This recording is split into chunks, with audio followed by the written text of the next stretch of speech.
नमस्कार। क्या कभी ऐसा लगा है कि नंबर्स की अपनी एक सीक्रेट लैंग्वेज होती है? आज हम उसी भाषा के दो बहुत ही जरूरी शब्द एलसीएम और एचसीएफ को डिकोड करने वाले हैं। और यकीन मानिए, ये सिर्फ मैथ्स के एग्जाम के लिए नहीं है। ये तो नंबर्स की दुनिया को देखने का एक बिल्कुल नया नजरिया है। तो चलिए एक सवाल से शुरू करते हैं। नंबर्स को बनाने मतलब उन्हें बिल्डअप करने, जैसे 2 से 4, 6, 8 बनाना, और उन्हीं नंबर्स को तोड़ने मतलब ब्रेक डाउन करने, जैसे 8 को 2 गुणा 2 गुणा 2 में तोड़ना। इन दोनों के बीच क्या कोई कनेक्शन हो सकता है? पहली नज़र में तो बिल्कुल नहीं लगता है ना। खैर, आज पता चलेगा कि इन दोनों के बीच एक बहुत ही खूबसूरत और गहरा रिश्ता छिपा हुआ है। तो चलिए इसे समझते हैं। देखिए, नंबर्स के साथ हम दो मेन चीजें कर सकते हैं। एक, उन्हें बड़ा बनाना, जिसे हम कहते हैं मल्टीपल्स, और दूसरा, उन्हें उनके छोटे छोटे हिस्सों में तोड़ना, जिसे हम कहते हैं फैक्टर्स।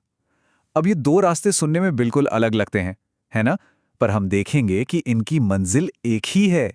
इसको ऐसे सोचिए, एक तरफ हम एक नंबर से शुरू करते हैं और उसे मल्टीप्लाई करके एक टावर सा बनाते चले जाते हैं। यह है मल्टीपल्स, जहां नंबर्स बस बड़े और बड़े होते जाते हैं।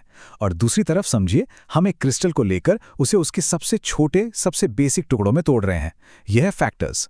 तो एक है बनाने का प्रोसेस और दूसरा है चीजों को समझने का, उन्हें एनालाइज करने का। ठीक है, तो सबसे पहले पहले रास्ते पर चलते हैं। एलसीएम यानी लोएस्ट कॉमन मल्टीपल। इसको ऐसे इमेजिन कीजिए कि दो दोस्त हैं जो अलग अलग स्पीड से चल रहे हैं। एलसीएम वो पहली जगह होगी, वो पहला पॉइंट होगा जहां उन दोनों के कदम एक साथ पड़ेंगे। ये है उनका कॉमन फ्यूचर। मतलब अगर इसकी प्रॉपर डेफिनेशन की बात करें तो एलसीएम वो सबसे छोटा नंबर है जो दिए गए सारे नंबर से पूरी तरह डिवाइड हो सकता है।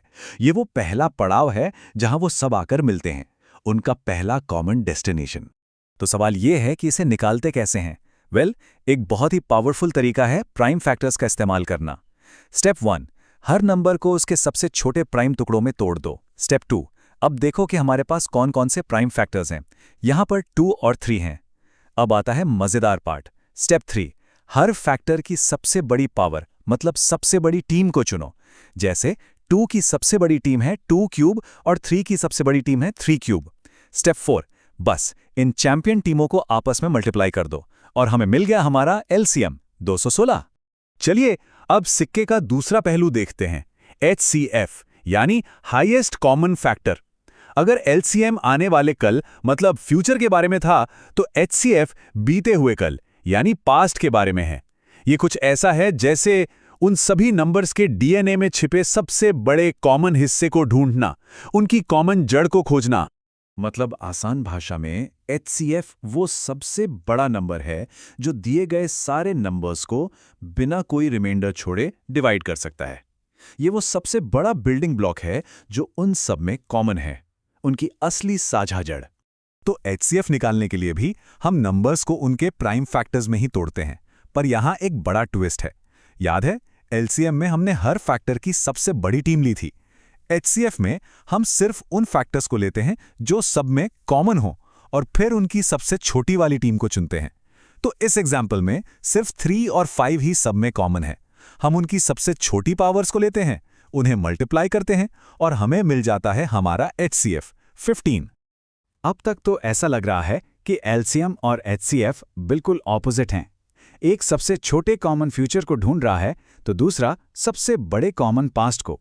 लेकिन अब वक्त है इस पूरी कहानी के सबसे रोमांचक हिस्से का। असल में ये दोनों एक दूसरे से बहुत गहराई से जुड़े हुए हैं। ये एक ऐसे सिंपल और खूबसूरत नियम को फॉलो करते हैं जो हमें मैथ्स की दुनिया में बार बार देखने को मिलता है। और ये रहा वो सीक्रेट कनेक्शन। ये मैथ्स का एक गोल्डन रूल है। किन्हीं भी दो नंबर्स का प्रोडक्ट मतलब उनको मल्टीप्लाई करने पर जो आता है वो हमेशा उनके एलसीएम और एचसीएफ के प्रोडक्ट के बराबर होता है। ये एक तराजू की तरह है जो हमेशा हमेशा परफेक्टली बैलेंस्ड रहता है। विश्वास नहीं होता? चलिए इसे टेस्ट करके देखते हैं। दो नंबर्स लेते हैं 20 और 30।